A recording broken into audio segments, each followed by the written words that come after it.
مقام في الذرى صعب المنال، بلوغ رقيه شبه المحال، رافع دون رفعته الثريا، ودون بهائه بدر الكمال. مقام في الذرى صعب المنال، بلوغ رقيه شبه المحال، رافع دون رفعته الثريا، ودون بهائه بدر الكمال. له آل النبي الغر نالوا، فآل المصطفى أكرم بآله، ميامين عمالقة عظام، بدين محمد بالغ المعالي.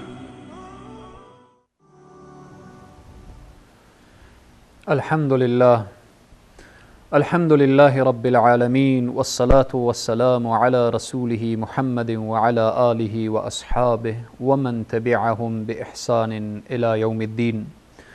قال الله تبارك وتعالى في القرآن العظيم: فأعوذ بالله من الشيطان الرجيم، يريد الله ليذهب عنكم الرجس أهل البيت ويطهركم تطهيرا. صدق الله العظيم. خدمت همه شما بزرگواران، السلام علیکم و رحمت الله تعالی و برکاته. همه شما عزیزان و بزرگواران را در برنامه الگوهای هدایت خوش آمدید میگویم. در جلسه گذشته پیرامون مهمترین ویژگی های سیدنا عمر اشاره شد. ارتباط به خوف سیدنا عمر نسبت به الله سبحانه و تعالی که چقدر از الله می ترسید. ارتباط به بی‌رغبتی سیدنا عمر نسبت به دنیا، ارتباط به تواضع سیدنا عمر، تقوای سیدنا عمر و صبر و بردباری و تسلیم بودن سیدنا عمر به قرآن عظیم الشان، و اینکه چگونه با خانواده خود چگونه رفتار می کرد و خانواده را از اماکن عمومی که عموم مردم استفاده می کردن منع می کرد که تا نشود از نام امیر المؤمنین به نفع خود استفاده نمایان اشارات داشتیم. حالا ارتباط به محبت سیدنا عمر به اهل بیت رسول الله صلی الله علیه و سلم. چیز واضح و مسلم است که مهمترین اهل بیت خانواده و همسران هست. حالا برخورد سیدنا عمر با همسران رسول الله صلی الله علیه و سلم چگونه بود؟ سیدنا عمر احوال همسران رسول الله صلی الله علیه و سلم را همواره جویا بود و هزینه زندگی آنها را می پرداخت. و هر زمانی که میوه را در بازار میدید و هر زمانی که میوه در بازار می آمد و یا به غذای لذیذی روبرو می شد، اول میوه و غذای لذیذ را به همسران رسول الله صلی الله علیه و سلم که مادران مؤمنین بودند میفرستاد. و هنگامی که غذای یا چیز دیگری را به همسران رسول الله صلی الله علیه و سلم میفرستاد، سهمیه ام المؤمنین حفصه را بعد از همه میداد، چون ام المؤمنین حفصه دختر سیدنا عمر بود، سهمیه ای را از اخیر میداد که دیگران از حفصه مقدم باشند. روزی ازواج مطهرات مادران مؤمنین از سیدنا عمر درخواست کردند که ما به حج می رویم. سیدنا عمر رضی الله عنه برای ازواج مطهرات مادران مؤمنین سفر حج را تهیه و ترتیب می دهد و همراه مادران مؤمنین سیدنا عثمان ابن عفان و سیدنا عبدالرحمن ابن عوف را می فرستد. کاروان را ترتیب می دهد سیدنا عمر برای ازواج مطهرات، برای مادران مؤمنین، برای کسانی که رسول الله صلی الله علیه و سلم اونها را به آغوش گرفته بود، آنهایی که الله سبحانه و تعالی از فوق آسمان ها آنها را برای همه مؤمنین مادر مخاطب کرد. سیدنا عمر برای عثمان ابن عفان و عبدالرحمن ابن عوف میگوید یک نفر در ابتدای کاروان باشید، یک نفر در انتهای کاروان، یعنی یک نفر پیشا پیش کاروان و یک نفر در اخیر کاروان. این وظیفه شماست.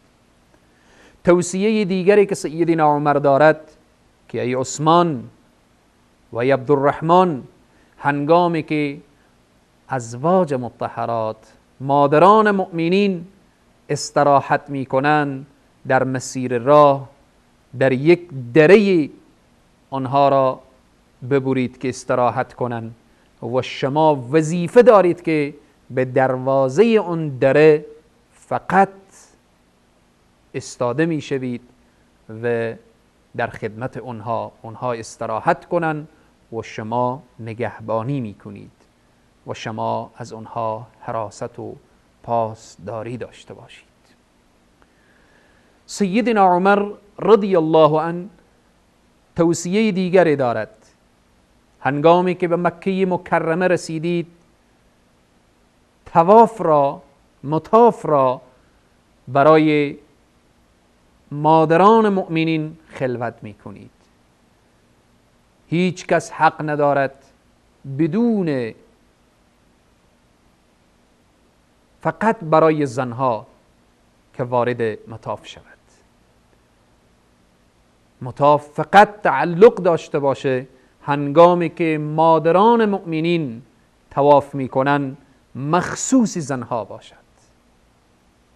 هیچ مردی و هیچ کس اجازه ندارد که در آن لحظه وارد مطاف شود. توجه سیدنا عمر را ببینید به همسران رسول الله صلی الله علیه و سلم.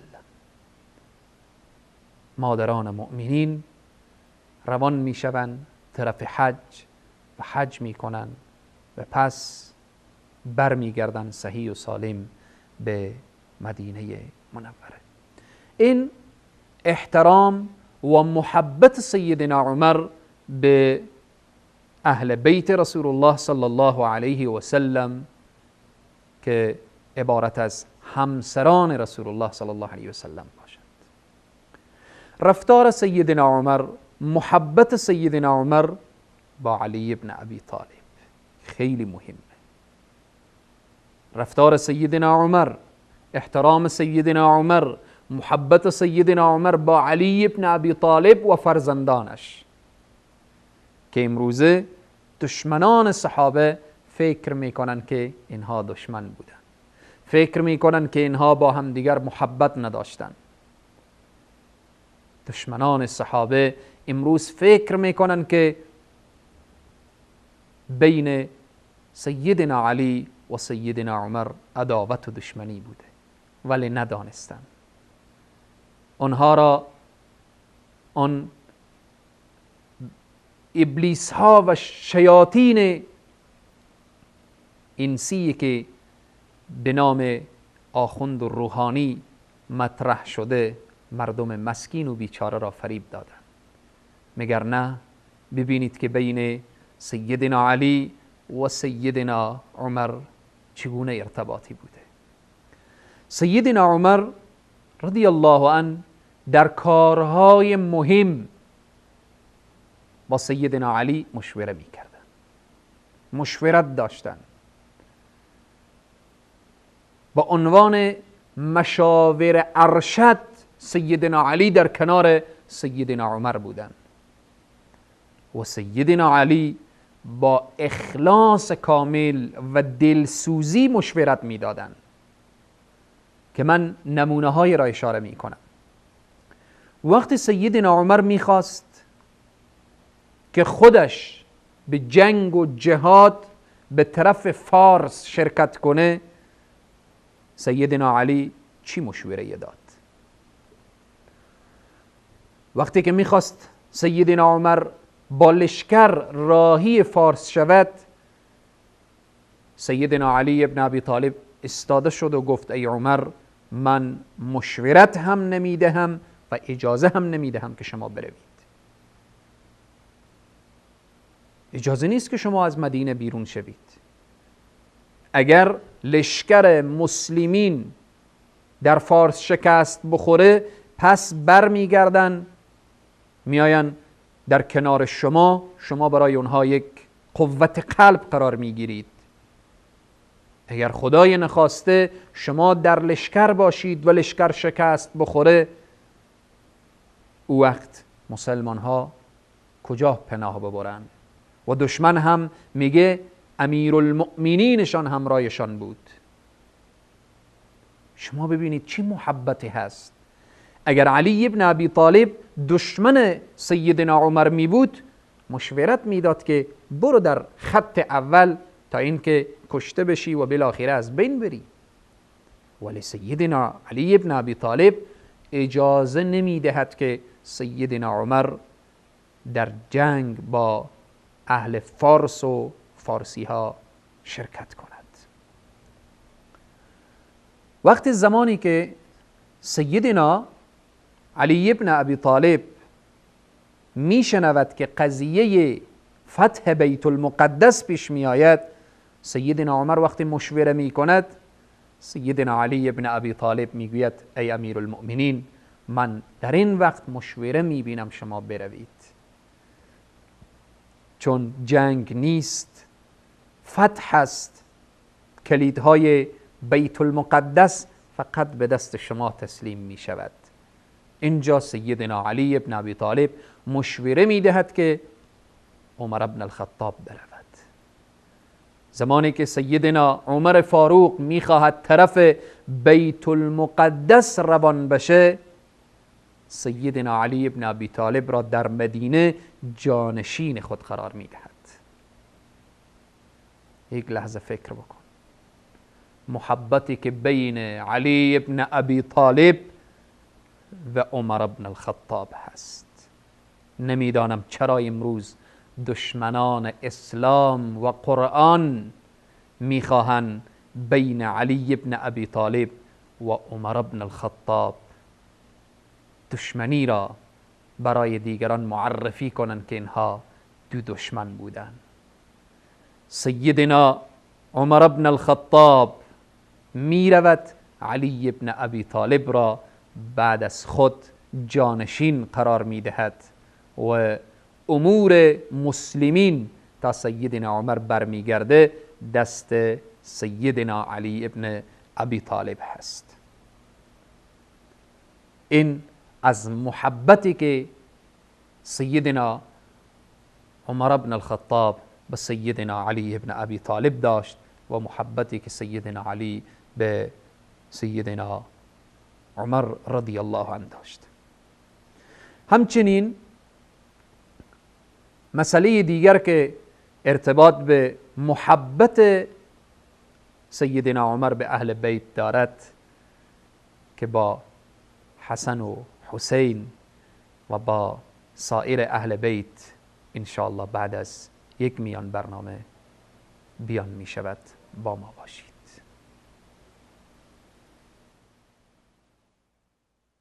السابقون الأولون من المهاجرين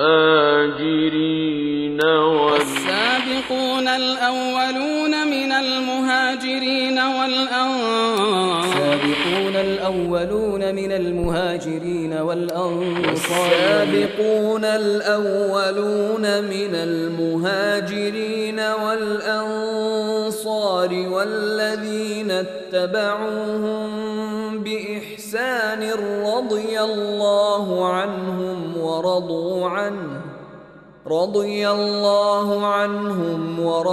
عنه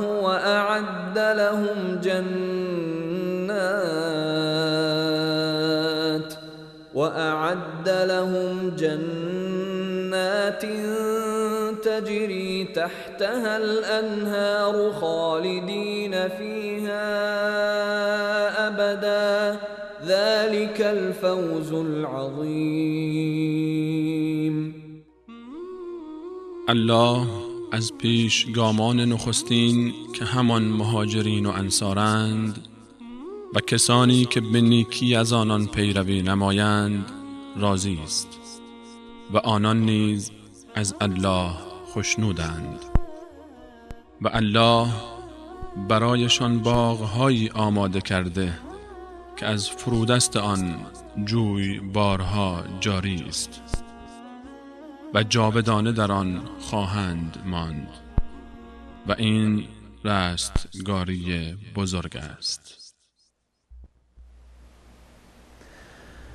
خدمت همه عزیزان و بزرگواران مجددا السلام علیکم و رحمت الله تعالی و برکاته.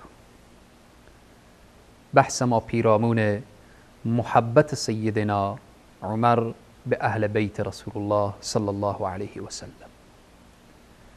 اشاره کردیم که سیدنا علی مشاور ارشد سیدنا عمر بود و سیدنا عمر را اجازه نداد که به جنگ با اهل فارس برود و اجازه داد که به بیت المقدس برود و سیدنا عمر سیدنا علی را جانشین خود در مدینه قرار داد.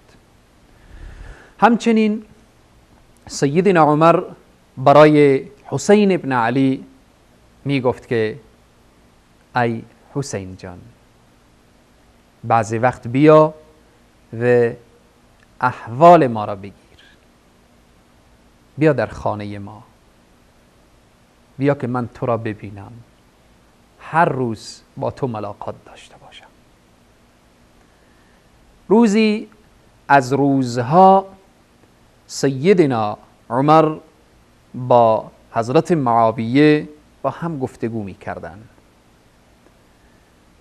در وقت که اینها گفتگو داشتن، عبدالله ابن عمر میخواست وارد خانه شود. در آن لحظه سیدنا عمر اجازه نداد، گفت عبدالله در این لحظه نیا که ما گفتگو داریم. در آن لحظه سیدنا حسین رضی الله عنه هم میخواست که وارد خانه شود. وقتی دید با عبدالله اجازه ندادن، سیدنا حسین رضی الله عنه هم برگشت. فردایش وقتی که حضرت عمر سیدنا حسین را دید، گفت که چرا برگشتی؟ چرا نیامدی؟ سیدنا حسین رضی الله عنه گفت که ای امیر المؤمنین، من وقتی دیدم که شما به عبدالله که فرزند شماست اجازه ندادید که وارد خانه شود، من هم فکر کردم که مناسب نیست که من هم بروم. میدانید سیدنا عمر چی گفت؟ گفت ای حسین ابن علی، ای نواده رسول الله صلی الله علیه و سلم، ای ریحانه رسول الله صلی الله علیه و سلم، بین تو و بین عبدالله خیلی فرق هست. نمی شود که تو را با عبدالله من مقایسه کنم.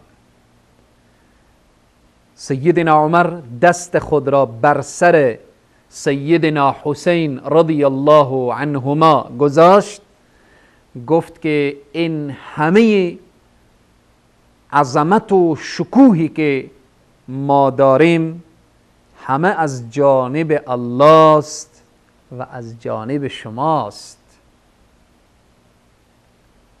همه این عزت است که خدا برای ما داده و شما وسیله شدید. فرق تو و عبدالله زیاد هست. این محبت سیدنا عمر به اهل بیت رسول الله صلی الله علیه و سلم بود. همچنین از ابو جعفر روایت است که بعد از گسترش دامنه فتوحات و فراخی نعمت، عمر رضی الله عنه خواست برای مردم حقوقی تعیین کنه. گفت برای مسلمان ها حقوق تعیین بشه، معاش تعیین بشه. عبدالرحمن ابن عوف رضی الله عنه گفت که نخست از خود شروع کن، اول معاش خود تعیین بکن و بالاخره بعد به همون ترتیب. عمر رضی الله عنه گفت که خیر. سیدنا عمر از کجا شروع می کند؟ سیدنا عمر می گوید که وقتی حقوق تعیین می شود باید اول از نزدیکان رسول الله صلی الله علیه و سلم، از اهل بیت رسول الله صلی الله علیه و سلم شروع شود. چی محبت است! نمیدانم از کجا این اشخاصی که میخواهند ثابت کنند که بین صحابه و اهل بیت، بین عمر و اهل بیت دشمنی بوده، نمیدانم که اینها از کجا این اقوال و روایات دروغین را آوردن. سیدنا عمر رضی الله عنه آغاز می کند تعیین حقوق را از سیدنا عباس و سیدنا علی ابن ابی طالب رضی الله عنهم اجمعین. بعداً سیدنا عمر میگوید که حسن و حسین اینها کسانی هستند که رسول الله صلی الله علیه و سلم اینها را خیلی دوست داشتند. اینها شباب اهل الجنه هستند. اینها گلهای خوشبوی بیت رسول الله صلی الله علیه و سلم. به اینها حقوق تعیین می کند و بعد می رود با صحابه بدری و به همین طریق و ترتیب و اینها. ببینید محبت سیدنا عمر را به اهل بیت رسول الله صلی الله علیه و سلم. وقتی که ما از ام کلثوم بحث می کنیم، ام کلثوم بنت علی رضی الله عنهم، این وصلت به خاطر چی شد؟ سیدنا عمر چی میگوید که من چرا با ام کلثوم ازدواج میکنم؟ چی میگوید؟ میگوید ای علی، والله قسم دیگر هدف ندارم، هدفم این هست که من با اهل بیت رسول الله صلی الله علیه و سلم وصل شدم. هنگامی که در حشر گفته شود اهل بیت رسول الله صلی الله علیه و سلم، عمر هم جز اهل بیت رسول الله صلی الله علیه و سلم باشد. عشقی که سیدنا عمر به رسول الله و اهل بیت رسول الله دارد، این وصلت صورت میگیرد. این محبت سیدنا عمر به اهل بیت رسول الله صلی الله علیه و سلم هست. وقتی که نگاه میکنیم سیدنا عمر رضی الله عنه در آن عام الرماده، سالی که خشکسالی شده بود، قحطی شده بود، باران نبود، از بین همه صحابه سیدنا عمر دست عباس را میگیرد که ای عباس بیا تو برای ما دعا کن، تو دعا کن که الله باران بدهد. چرا سیدنا عمر عباس را می آورد که دعا کن؟ از محبتی که به اهل بیت رسول الله صلی الله علیه و سلم دارد. همه اینها نمونه هایی است که سیدنا عمر بن الخطاب محبت دارد به اهل بیت رسول الله صلی الله علیه و سلم. سیدنا عمر رضی الله عنه روزی وقتی که میبیند یک شخص با حضرت علی دعوا دارد، هر دو را طلب می کند و بعد می نشاند کنار همدیگر، پرسان می کند تو چی میخواهی؟ تو چی میخواهی؟ بین شما چگونه حرف هست؟ در آن لحظه خطاب می کند که ای ابوالحسن و او را به اسمش خطاب می کند.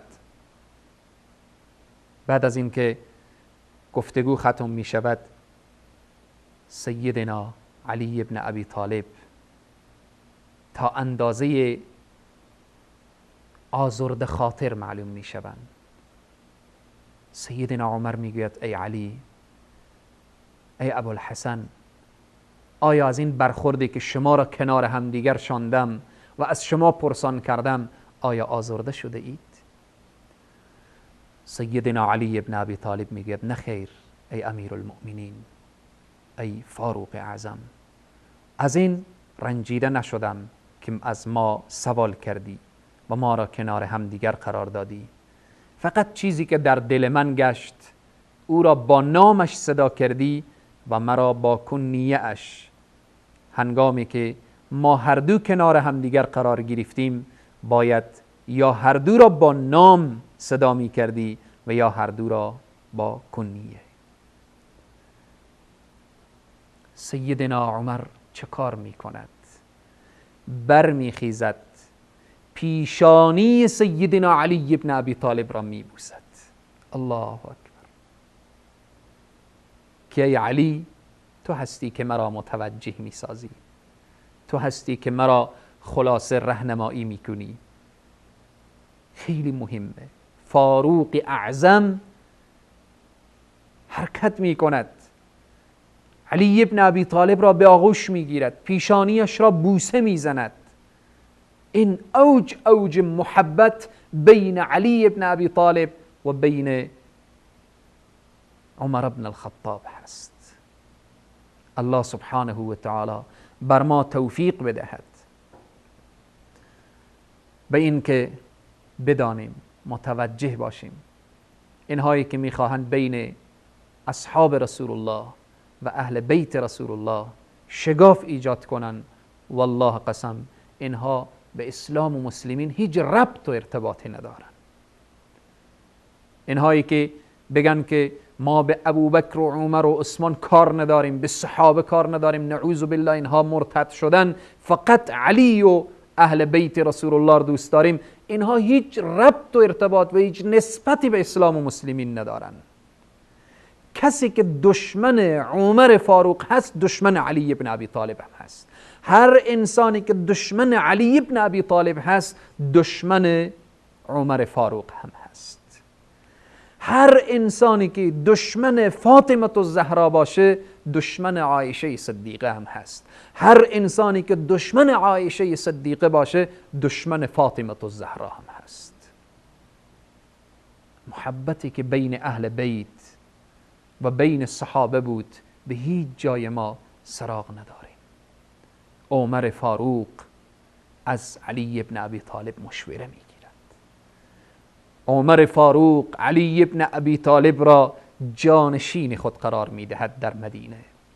عمر فاروق علی ابن ابی طالب را پیشانیش را بوسه میزند. عمر فاروق داماد علی ابن ابی طالب می شود. علی ابن ابی طالب خسر عمر فاروق هست. همه اینها محبت هاست، همه اینها احترام به هم دیگر هست. الله سبحانه و تعالی ما را پیرو واقعی اصحاب رسول الله و اهل بیت رسول الله صلی الله علیه و سلم داشته باشد. تا برنامه بعد که انشاءالله پیرامون زندگی اجتماعی سیدنا عمر هست، انشاءالله در خدمت قرار خواهیم گرفت به توفیق الله سبحانه و تعالی. تا برنامه بعد شما را به خداوند کریم و رحیم می سپارم. والسلام علیکم و رحمت الله تعالی و برکاته. مقام في الذرى صعب المنال، بلوغ رقيه شبه المحال، رافع دون رفعته الثريا، ودون بهائه بدر الكمال. مقام في الذرى صعب المنال، بلوغ رقيه شبه المحال، رفيع دون رفعته الثريا، ودون بهائه بدر الكمال. له آل النبي الغر نالوا، فآل المصطفى أكرم